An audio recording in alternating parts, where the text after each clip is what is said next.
नमस्कार, सुजस बुलेटिन में आपका स्वागत है। मैं हूं आपके साथ अश्विनी सरोही। एक नजर हेडलाइंस पर। मुख्यमंत्री ने सशक्त नींव उज्जवल भविष्य आमुखीकरण कार्यक्रम में की शिरकत। महिलाओं के आर्थिक सशक्तिकरण व बाल संरक्षण के लिए राज्य सरकार प्रतिबद्ध। भरतपुर जिले की बजट घोषणाओं और विकास कार्यों की प्रगति की समीक्षा बैठक। मुख्यमंत्री ने कहा, पर्यटन हब के रूप में विकसित होगा भरतपुर। 15वें राष्ट्रीय मतदाता दिवस के उपलक्ष्य में जेकेके में चित्रकला कार्यशाला का आयोजन। कैनवास पर उकेरे मतदान के लिए प्रेरित करने के भाव। आज जयपुर के बिड़ला ऑडिटोरियम में महिला बाल विकास विभाग की ओर से आयोजित सशक्त नींव उज्जवल भविष्य कार्यक्रम का राज्य स्तरीय आमुखीकरण कार्यक्रम आयोजित किया गया। मुख्यमंत्री श्री भजनलाल शर्मा ने कार्यक्रम में शिरकत की। कार्यक्रम में महिला एवं बाल विकास मंत्री दिया कुमारी सहित अन्य मंत्री व अधिकारी मौजूद रहे। कार्यक्रम को संबोधित करते हुए मुख्यमंत्री ने कहा कि महिला व बाल विकास के लिए राज्य सरकार प्राथमिकता के साथ कार्य कर रही है।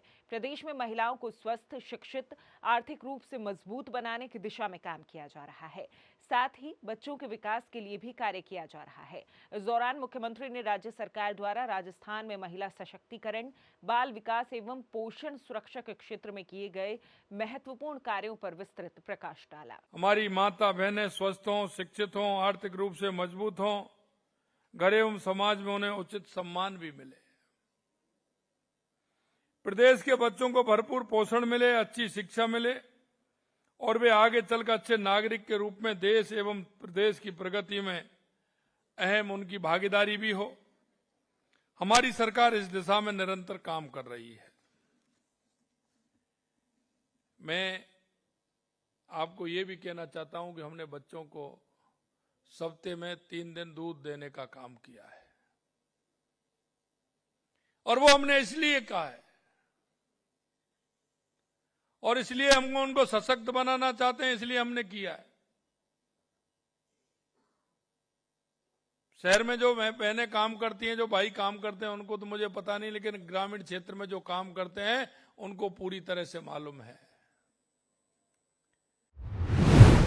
मुख्यमंत्री श्री भजनलाल शर्मा ने कार्यक्रम में महिला उत्थान के क्षेत्र में काम कर रहे विभिन्न अधिकारियों और कार्मिकों से सीधा संवाद कर धरातल पर चल रही योजनाओं का फीडबैक भी लिया। मनोरमा जी, मेरे आपसे आंगनवाड़ी केंद्रों के सही संचालन हेतु आप किस प्रकार से उसकी मॉनिटरिंग करती हैं? विभाग द्वारा जारी निर्देशों को सभी महिला पर्यवेक्षकों एवं आंगनवाड़ी कार्यकर्ताओं तक उसे कैसे पहुंचाना और उसको सुनिश्चित करना, ये कैसे कर पाती हो? सर, विभाग के द्वारा जो निर्देश मिलते हैं और मॉनिटरिंग करने का जो हमारा उद्देश्य होता है, उसके तहत सबसे पहले हम एक मासिक प्लान बनाते हैं।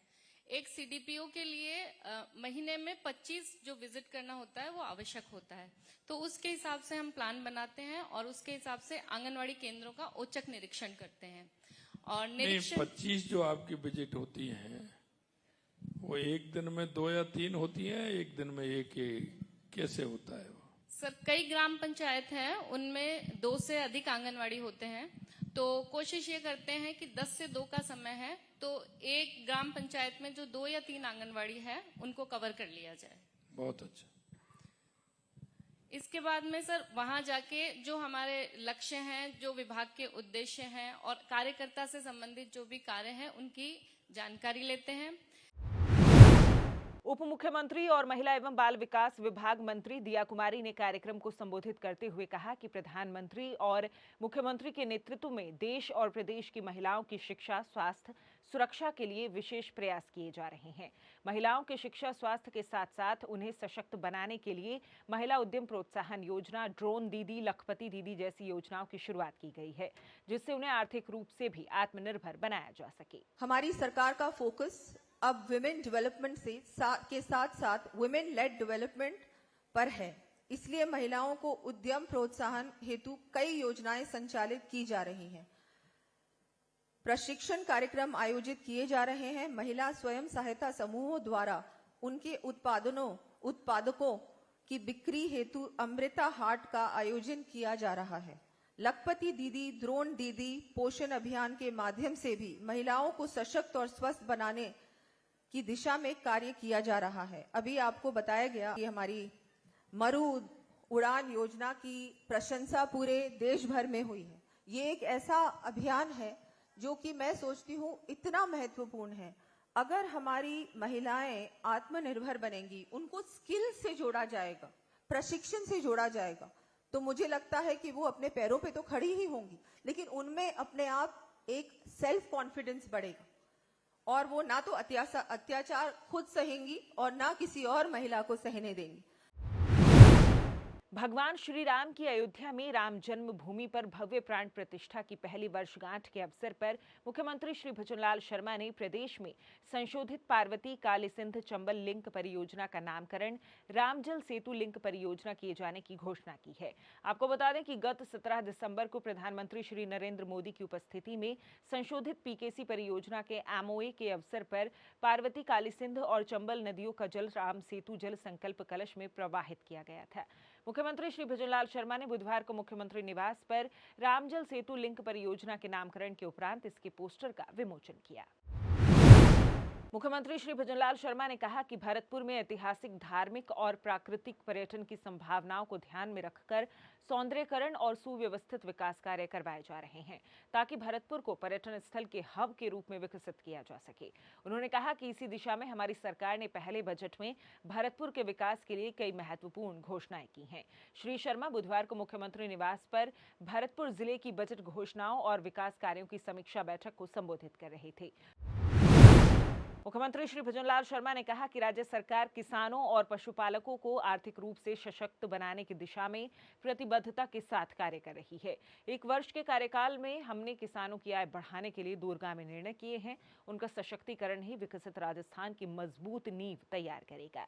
मुख्यमंत्री ने कहा कि किसानों और पशुपालकों से प्राप्त सुझावों को यथासंभव आगामी बजट 2025-26 में शामिल करने के प्रयास किए जाएंगे। मुख्यमंत्री श्री शर्मा बुधवार को मुख्यमंत्री कार्यालय पर किसानों, पशुपालकों और डेयरी संघों के प्रतिनिधियों के साथ आयोजित बजट पूर्व संवाद को संबोधित कर रहे थे। उन्होंने कहा कि अन्नदाता अपनी अथक मेहनत से देश प्रदेश को खाद्य सुरक्षा प्रदान कर रहे हैं। हमारा भी दायित्व है कि किसानों का सशक्तिकरण सुनिश्चित हो। मुख्य निर्वाचन अधिकारी राजस्थान श्री नवीन महाजन ने कहा कि मजबूत लोकतंत्र के लिए मतदाताओं का सजग रहना जरूरी है। मतदाताओं को उनके अधिकारों के प्रति जागरूक करने और लोकतंत्र में सक्रिय भागीदारी के लिए प्रेरित करने के उद्देश्य से ही भारत निर्वाचन आयोग हर वर्ष राष्ट्रीय मतदाता दिवस का आयोजन करता है। उन्होंने नई पीढ़ी को लोकतंत्र में अपनी भूमिका निभाने के लिए स्वयं को मतदाता के रूप में पंजीकृत करने और चुनाव के मतदान अवश्य करने की अपील की। श्री महाजन आज जवाहर कला केंद्र जयपुर में 25 जनवरी को 15वें राष्ट्रीय मतदाता दिवस के उपलक्ष्य में आयोजित चित्रकला कार्यशाला में मुख्य अतिथि के रूप में संबोधित कर रहे थे। इस कार्यशाला में 35 विद्यार्थियों ने चित्र बनाए, जिनको राजस्थान इंटरनेशनल सेंटर जयपुर में शनिवार को आयोजित मुख्य समारोह में प्रदर्शित किया जाएगा।